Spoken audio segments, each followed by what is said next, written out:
अजीज़ तलबा, आज के इस वीडियो में हम 10वीं जमात रियाजी हिस्सा दुअम मुहद्दिद इल्म हिंदसा मशकी सेट 5.2 का सवाल नंबर 10 और उसके आगे हल करने जा रहे हैं। इससे पहले हमने सवाल नंबर 9 तक हल किया था। तो सवाल नंबर 10 क्या है? नुक्ता ए 2,7 और बी नफ़ी 4, नफ़ी 8 को मिलाने वाले कता ए बी के तक़सीम सलासी करने वाले नुकात के मुहद्दिदीन मालूम कीजिए।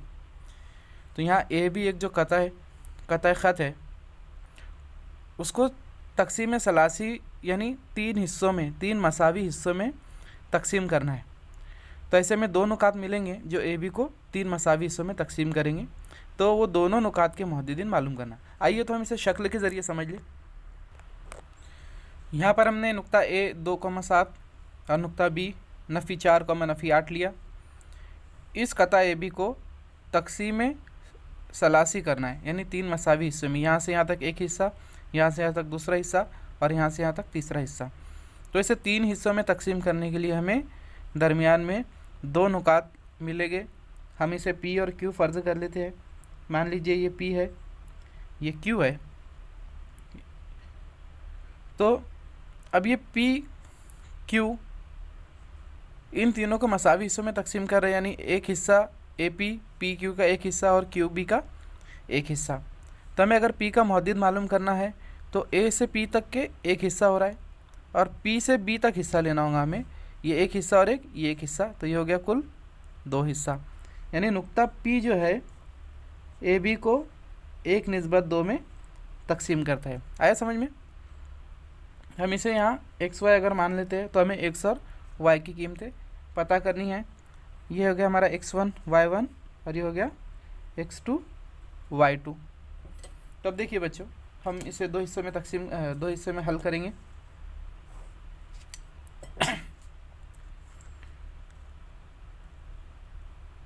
फ़र्ज़ करें पी एक्स वाई कता ए बी को 1:2 में तकसीम करता है। ठीक है, तो हम हिस्से के ज़ाब्ते से मालूम कर सकते हैं। हिस्से के ज़ाब्ते से जो x है वो मिलेगा mx1 plus mx2 plus nx1 upon m plus n। देखिए यहाँ m/n इज इक्वल टू 1/2 मिला है हमें, है ना। ये यहाँ से यहाँ तक एक हिस्सा, यहाँ से b तक 2 हिस्सा। तो m की कीमत होगी 1, x2 माने नफ़ी 4 जमा n की कीमत होगी 2, x1 मतलब 2 बटे में 1 जमा 2। तो क्या होगा? 1 ज़रब नफ़ी 4 जमा 2 ज़रब 2 4 बटे में 3। तो ये हो गया 0/3 माने 0। तो x की जो कीमत मिली हमें 0, ये नुक्ता P का x मुहद्दिद क्या मिला? 0। तो अब उसी तरह अगर y मालूम करना है तो ज़ाब्ता लगेगा my2 plus ny1 upon m plus n। तो m की कीमत 1 है, y2 नफ़ी 8 जमा n की कीमत 2 है, y1 जो है 7 बटे में 1 जमा 2। 1 ज़रब नफ़ी 8 मतलब नफ़ी 8 जमा 7 दूनी 14 बटे में 3। अभी नफ़ी 8 और जमा 14 मिलेगा हमें 6 बटे 3 मतलब 2। तो y की कीमत क्या मिली हमें? 2। तो नुक्ता P का जो मुहद्दिदीन है, नुक्ता P के मुहद्दिदीन P x, y क्या मिला हमें? x की कीमत 0, y की कीमत 2। उसी तरह अब हम Q के लिए देखते हैं कि Q नुक्ता Q किस तरह ए बी को तकसीम कर रहा है। यहाँ पर नुक्ता Q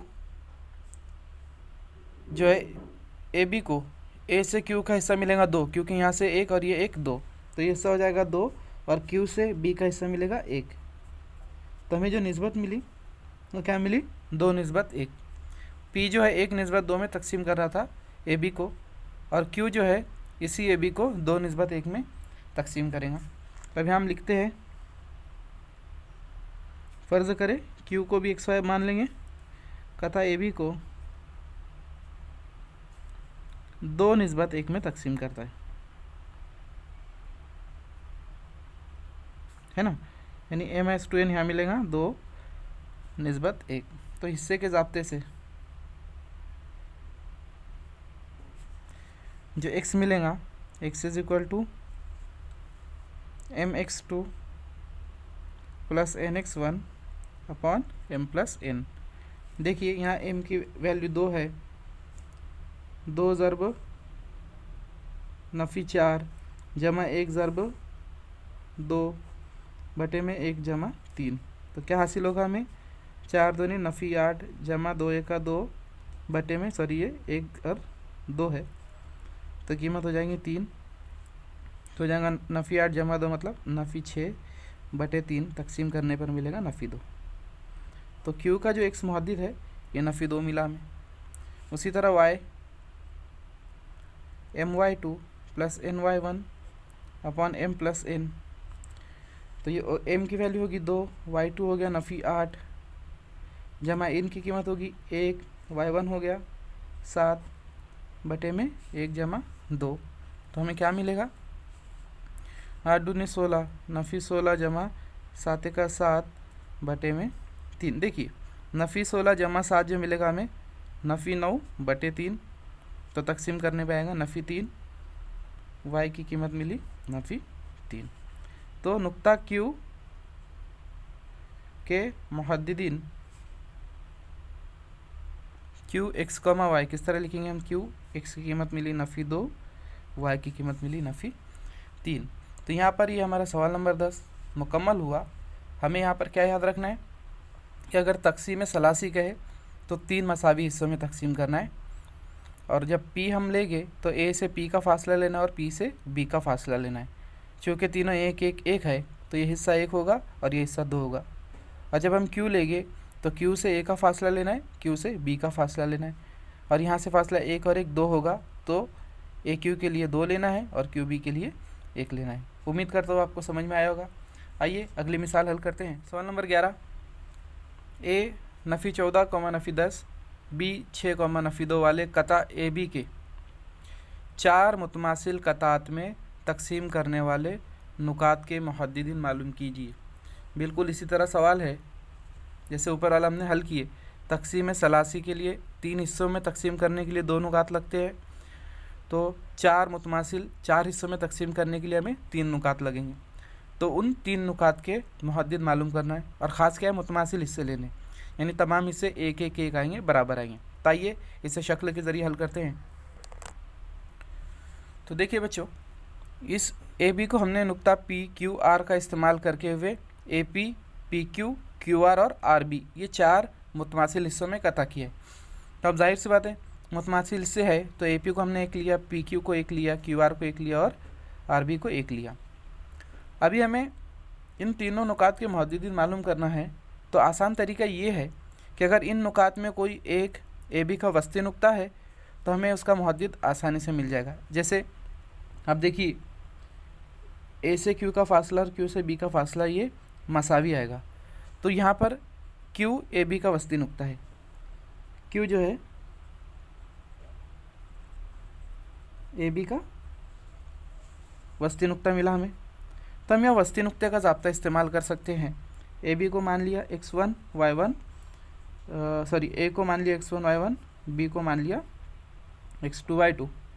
ठीक है, तो अब हम नुक्ता Q का मुहद्दिद मालूम करेंगे वस्ती नुक्ते के ज़ाब्ते से।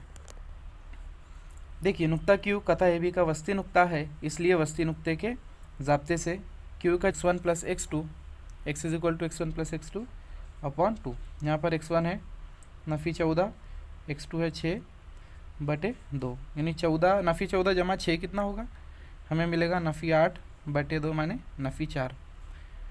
तो x मुहद्दिद मिला हमें नुक्ता Q का, इस Q का x मुहद्दिद कितना मिला, नफ़ी 4। उसी तरह y मालूम करेंगे, y is equal to y1 plus y2 upon 2, ये वस्ती नुक्ते का ज़ाब्ता है ना। y1 की कीमत है नफ़ी 10 जमा y2 नफ़ी 2 है तो नफ़ी 2 हो जाएगा बटे में 2, मतलब नफ़ी 12 बटे 2, तो y की कीमत मिली हमें नफ़ी 6। तो नुक्ता Q XY क्या मिला, नफ़ी 4, नफ़ी 6। हम यहाँ पर इसकी कीमत अब लिख सकते हैं नफ़ी 4, नफ़ी 6। समझ में आया बच्चों? अब देखिए हमें P और R का मौद्दिद मालूम करना है। तब अगर हम यहाँ पे ध्यान दें, जो P है ये AQ का वस्ती नुक्ता है। P क्या है? AQ का वस्ती नुक्ता है। तब P के लिए हम वस्ती नुक्ते का ज़ाब्ता इस्तेमाल करेंगे और नुकात A और Q इस्तेमाल करेंगे, इसलिए क्योंकि हमें Q का मौद्दिद यहाँ पता चल गया है, AQ के मौद्दिद पता है हमें। आइए देखिए, नुक्ता P कता AQ का वस्ती नुक्ता है, इसलिए वस्ती नुक्ते के ज़ाब्ते से हमने P का मौद्दिद यहाँ XY मान लिया, A और Q हमने लिख लिया। तो X जो मौद्दिद है वस्ती नुक्ते का ज़ाब्ता है x1 जमा x2/2। ठीक है, x1 है नफ़ी 14 जमा x2 नफ़ी 4 है, तो नफ़ी 4 लिखेंगे हम। नफ़ी 14 और नफ़ी 4 मिला में नफ़ी 18/2 मतलब नफ़ी 9। तो ये P का x मौद्दिद मिला हमें -9। उसी तरह y = y1 + y2/2। यहाँ y1 जो है -10 है और y2 जो है -6 है /2। तो -10 -6 -16/2 मतलब -8। तो y की कीमत क्या मिली हमें? -8। तो इस P का जो मौद्दिद मिला हमें P x, y क्या मिला? -9, -8। अब यहाँ पर लिख सकते हैं आप -9 -8। हमारे ये दोनों का P और Q पता चल गए। अब आखिरी नुक्ता R मालूम करना है। तो आप देखिए इस Q और B का वस्ती नुक्ता R है, तो यहाँ भी हम R के लिए वस्ती नुक्ते का ज़ाब्ता इस्तेमाल करेंगे और नुक्ता Q का मौद्दिदीन और B के मौद्दिदीन का इस्तेमाल करेंगे। तो नुक्ता R कता QB का वस्ती नुक्ता है, इसलिए वस्ती नुक्ते का ज़ाब्ता इस्तेमाल करेंगे। R भी हमने XY मान लिया, Q और B के मौद्दिद लिख लिए। तो X जो मिलेगा हमें x1 + x2/2। x1 है -4, x2 है +6/2। तो -4 + 6 होगा 2/2। इसको कैंसिल करिए, मिलेगा 1। x = क्या मिला? 1। ये R का x मौद्दिद, x coordinate of R। इसी तरह y coordinate y1 + y2/2। y1 क्या है? -6, y2 क्या है? -2/2। -6 -2 होगा -8/2, तो हो जाएगा -4। तो y क्या मिला हमें? -4। तो ये जो R है उसका कोऑर्डिनेट हमें जो मिला R x, y, ये क्या मिला हमें? 1, -4। तो यहाँ पर हमने कता AB को 4 मुतमासिल हिस्सों में तकसीम करने वाले जो नुकात है उनके मुहद्दिदीन मालूम कर लिए। समझ में आया बच्चों? देखिए ये कता था, 4 मुतमासिल हिस्से कहा गया दोहरा रो में, तो हमने इसे इस तरह हल किया। आइए सवाल नंबर जो 12 है ये मैं आपको होमवर्क के लिए दे रहा हूँ, लेकिन समझा देता हूँ, आप ये समझ के उसे हल करने की कोशिश करें। देखिए सवाल नंबर 12 दिया गया है, A 20,10 B 0,20 वाले कता AB के 5 मुतमासिल कतात में तकसीम करने वाले नुकात के मुहद्दिदीन मालूम कीजिए। ये कता AB को कितने मुतमासिल हिस्सों में तकसीम करना है? यहाँ पर 5 है ना।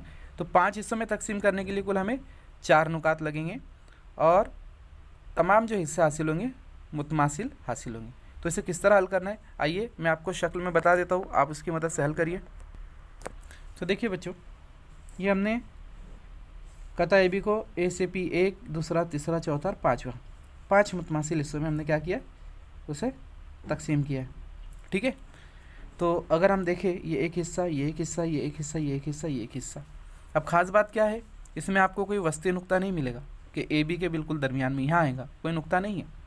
4 नुक्ते मिलेंगे तो कोई वस्ती नुक्ता नहीं मिलेगा।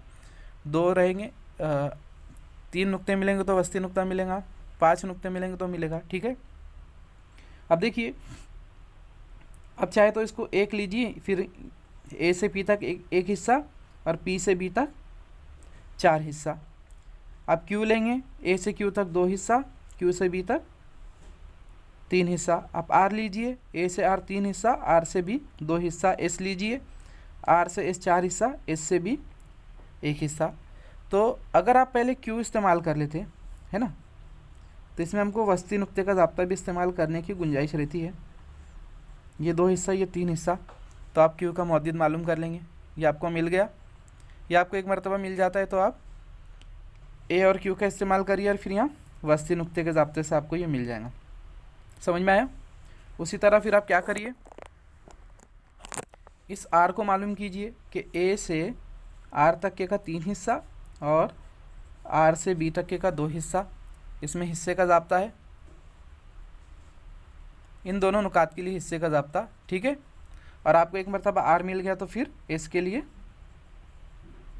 वस्ती नुक्ते का ज़ाब्ता, यानी इन दो, पहले आपको क्यू मालूम करना है, फिर पी वस्ती नुक्ते के ज़ाब्ते से मिलेगा, फिर आपको आर मालूम करना है हिस्से के ज़ाब्ते से, क्यू भी हिस्से के ज़ाब्ते से पता करना था, आर भी आपने मालूम किया हिस्से के ज़ाब्ते से, और एस जो मिलेगा वस्ती नुक्ते के ज़ाब्ते से। अब एस जब आप इस्तेमाल करेंगे तो आर और बी नुकात का इस्तेमाल करना है, पी मालूम करेंगे तो ए और क्यू नुक्ते का इस्तेमाल करना है, और अब जब आर की कीमत आप मालूम करेंगे तो ए और बी नुक्ते का इस्तेमाल करना है, और निस्बत क्या रहेगी 2:3। उसी तरह आप जब आर मालूम करोगे तो आर मालूम करने के लिए भी आपको ए और बी का इस्तेमाल करना है, लेकिन इस वक्त निस्बत रहेंगी 3:2। ये दो चीज़ आपको ध्यान में रखनी है, आप इसे ज़हन नशीन कर ले, ठीक है। यहाँ आपको तमाम वजाहत दे दी गई है, आप उस तरह इसे हल करने की कोशिश करिए। तो यहाँ पर हमारी ये मश्क 5.2 मुकम्मल हुई। इंशाल्लाह अगली वीडियो में जो स्लोप ऑफ ए लाइन, उसके ज़ाब्ते यानी ढलान का, ख़त का ढलान, इस ज़ाब्ते को समझेंगे और उस पर मुबनी अगली मश्क हल करेंगे। तो उम्मीद करता हूँ आपको अब तक दोनों मश्कें समझ में आई होगी। आप इससे खूब मश्क कीजिए। अल्लाह हाफिज़।